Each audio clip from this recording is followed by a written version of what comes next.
નમસ્કાર, આપ જોઈ રહ્યા છો લખત ન્યૂઝ અપડેટ ચેનલ। તમામ સમાચાર અને અપડેટ મેળવવા માટે ચેનલને સબસ્ક્રાઇબ કરો અને બેલ આઇકન પર ક્લિક કરો જેથી તમામ સમાચાર અને અપડેટ તમને મળી રહે।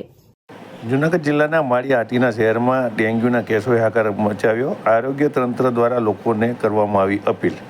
છેલ્લા કેટલાક દિવસોથી માળિયા હાટીના તાલુકામાં ડેન્ગ્યુના કેસમાં ધરખમ વધારો થઈ રહ્યો છે અને રોજના 10 થી 12 જેટલા ડેન્ગ્યુના કેસો નોંધાઈ રહ્યા છે અને અનેક દર્દીઓને સારવાર માટે બહાર જવાની ફરજ પડતા તંત્ર સફાળું જાગ્યું છે અને લોકોને આખા કપડાં તેમજ પાણીમાં દવા નાખવા સહિત અપીલ કરવામાં આવી રહી છે, પરંતુ ઘોડાઓ છૂટી ગયા પછી તબેલાને તાળા મારવા જેવો ઘાટ સર્જાવા પામ્યો છે।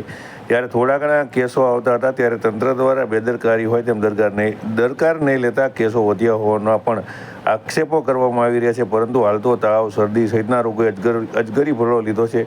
ત્યારે આમાંથી લોકોએ પોતે જાગૃત થાય તેવું નોબત આવી છે, પરંતુ આ બાબતે તંત્ર દ્વારા ક્યારે નક્કર પગલાં ભરવામાં આવશે તે જોવાનું રહ્યું। ત્યારે માળિયા હાટીનાની હોસ્પિટલોની અંદર દર્દીઓ ઉભરાઈ જઈ રહ્યા છે અને દર્દીઓ સારવાર લેતા જોવા મળી રહ્યા છે। ત્યારે દર્દીઓના સગાઓ દ્વારા પણ રોષ વ્યક્ત કરવામાં આવ્યો છે કે તંત્ર દ્વારા કોઈપણ પ્રકારની કામગીરી કરવામાં આવતી નથી।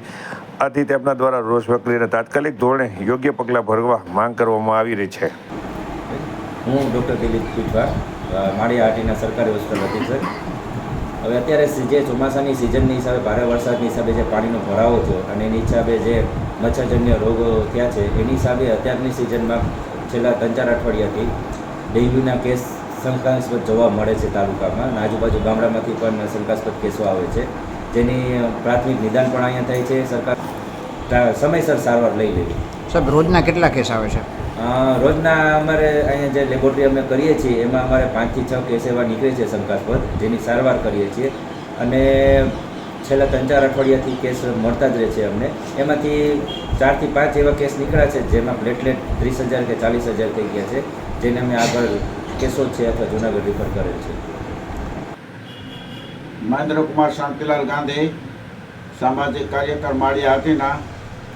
તાજેતરમાં તાલુકાના મોટાભાગના વિસ્તારોમાં ડેન્ગ્યુ સહિતના, સ્વાઇન ફ્લૂ સહિતના ઘણા પ્રકારના જે તાવો છે, હેલ્થ વિભાગ આ બાબતની જે કંઈ કરવું પડે, જરૂરત કરવી પડે એ કરીએ અને વધુ આવતા તાવો અટકે અને કોઈ પણ દર્દીઓને મુશ્કેલી વધે નહીં, તાલુકામાં ફેલાવો ન થાય એ માટે પ્રયત્નશીલ એવી એક સામાજિક કાર્યકર તરીકે હેલ્થ વિભાગને હૃદયપૂર્વક નમ્ર વિનંતી। અમીન પઠાણ, માળિયા, મુસ્લિમ આગેવાન।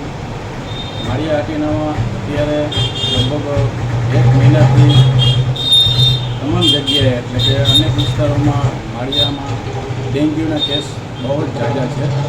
ખાસ કરીને મારા ઘરે જ મારા વાઈફને આજે ડેન્ગ્યુ સ્થિત કરી અને સાફ સફાઈ રાખી, જેથી કરીને આરોગ્યને કોઈ પણ જાતની આરોગ્યને હાનિ ન પહોંચે એની આજે હું અરજ કરું છું। એટલે આમાં તમામ આના જે લગતા અધિકારીઓ છે એને જાણ કરવામાં આવે છે કે આની ઉપર ખાસ ધ્યાન રાખી અને આરોગ્ય બચાવો।